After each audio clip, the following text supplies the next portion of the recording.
Assalamualaikum warahmatullahi wabarakatuh.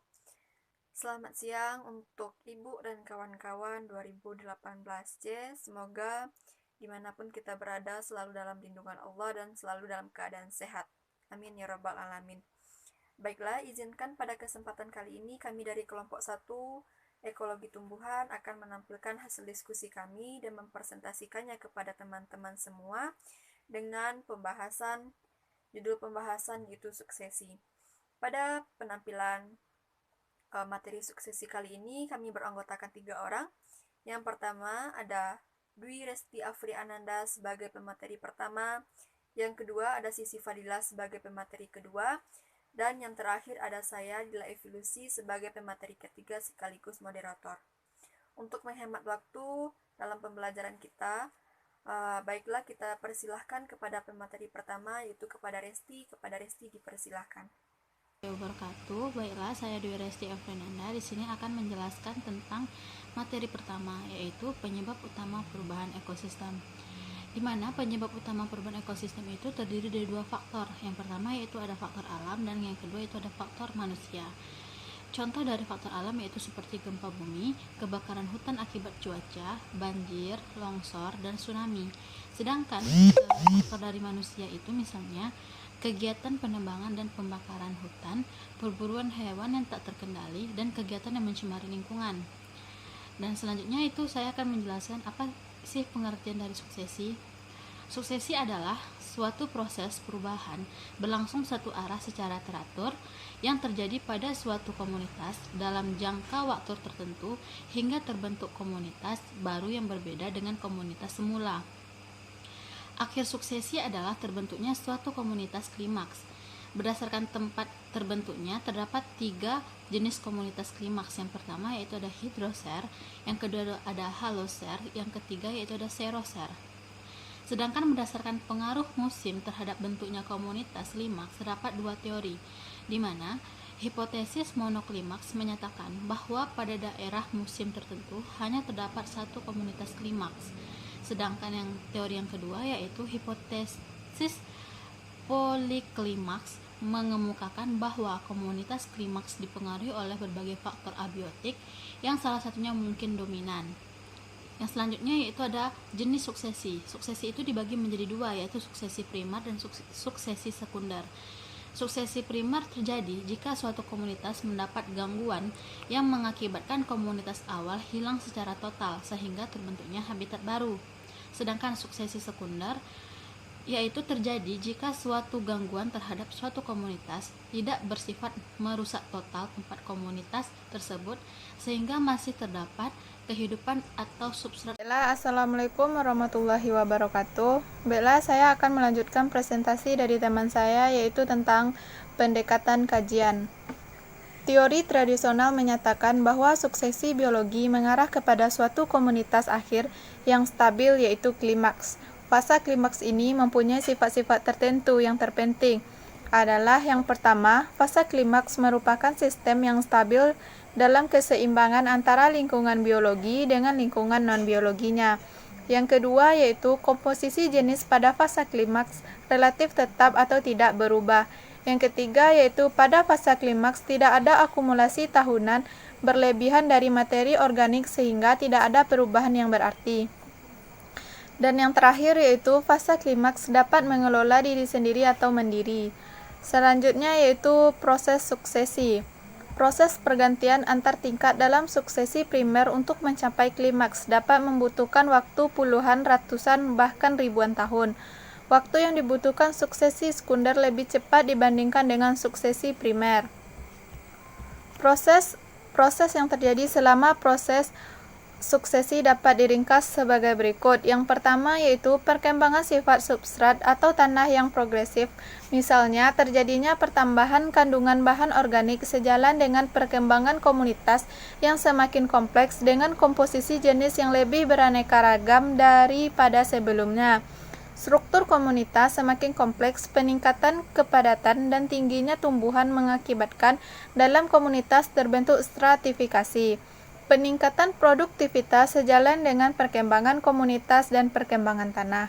Peningkatan jumlah jenis sampai pada tahap tertentu dari suksesi. Peningkatan pemanfaatan sumber daya lingkungan sesuai dengan peningkatan jumlah jenis. Perubahan iklim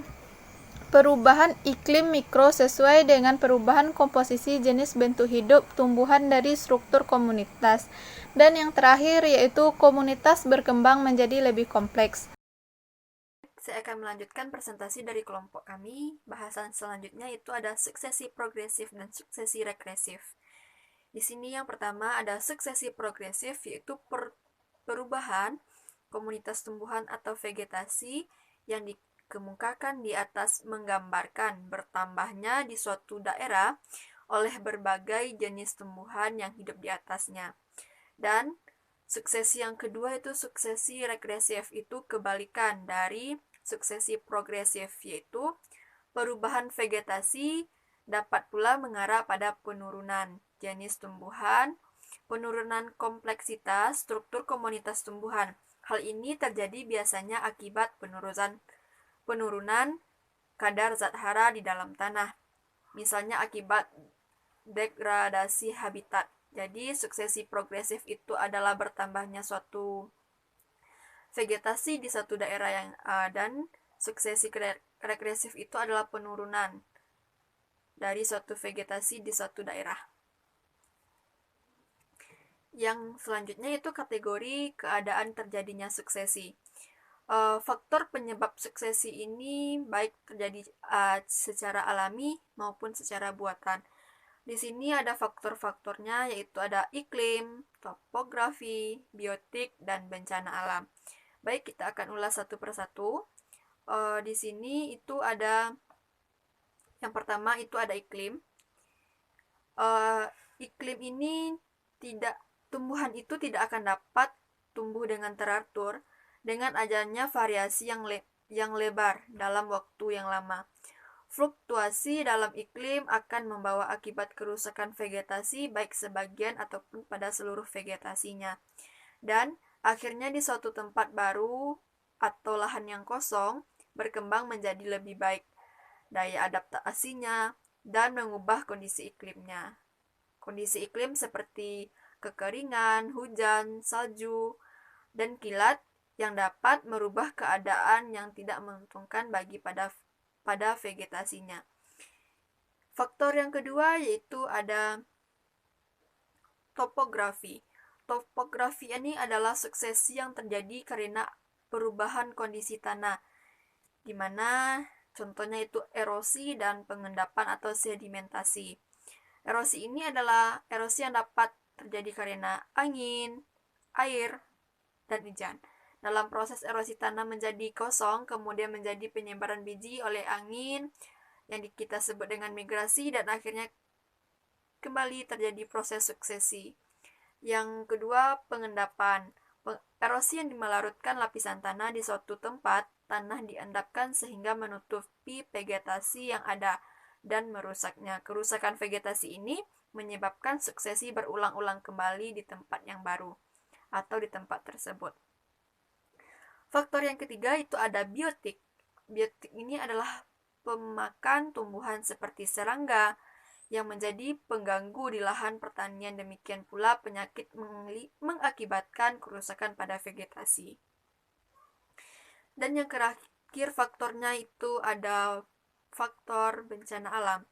Peristiwa bencana alam dapat menghilangkan sejumlah atau semua jenis makhluk hidup di suatu tempat atau hanya menghilangkan sebagiannya saja, demikian pula pada habitatnya. Bahasan yang selanjutnya itu ada suksesi vegetasi. Suksesi vegetasi ini adalah proses perubahan vegetasi pada suatu habitat tertentu. Berbagai teknik suksesi banyak diterapkan dan direklamasi tambang, reboisasi, dan pembukaan hutan. Habitat yang mengalami suksesi ini biasanya adalah habitat yang diterangi oleh cahaya matahari secara intens karena suksesi membutuhkan pancaran energi dari radiasi matahari yang cukup. Suksesi ini pada intinya adalah suatu proses pembentukan hutan. Suksesi ini akan menghasilkan pohon-pohon yang menutupi wilayah-wilayah tertentu. Yang pembahasan terakhir itu adalah teori klimaks. Pada teori klimaks ini ada teori monoklimaks dan teori poliklimaks. Yang pertama kita bahas dulu itu teori monoklimaks. Dalam teorinya pada tahun 1916 oleh Clement mengatakan bahwa komunitas klimaks untuk suatu kawasan semata-mata merupakan fungsi dari iklimnya.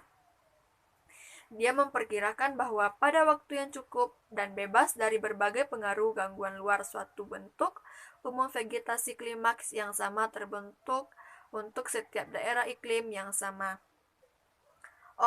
Clements ini menganut teori klimaks ini didasarkan pada keyakinan akan waktu yang panjang di mana perbedaan lokal dari suatu vegetasi akibat kondisi tanahnya akan tetap berubah menjadi vegetasi regional ataupun apabila diberi waktu yang cukup lama.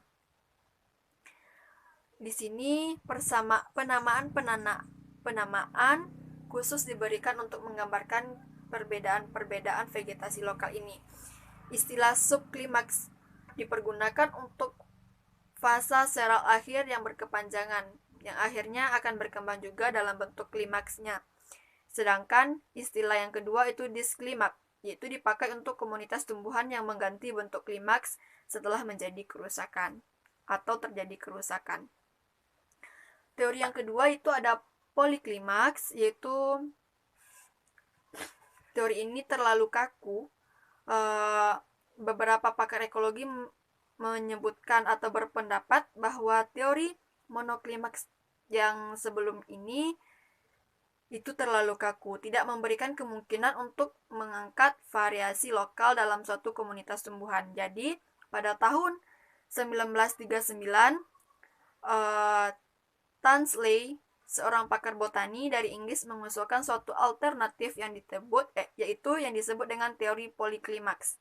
Dengan teori ini memungkinkan untuk mendapatkan mosaik dari bentuk klimaks dari setiap daerah iklim. Teori poliklimaks ini mengenal kepentingan dari iklim, tetapi faktor-faktor lain hendaknya juga dipandang sebagai suatu faktor yang bersifat temporal. Mungkin itulah penjelasan dari kelompok kami pada kesempatan kali ini. Terima kasih atas perhatian Ibu dan rekan-rekan semua. Semoga apa yang disampaikan bermanfaat. Saya sebagai moderator, mohon maaf kalau ada kesalahan kata ataupun pengucapan dalam penampilan kali ini. Kami tutup dengan Assalamualaikum warahmatullahi wabarakatuh.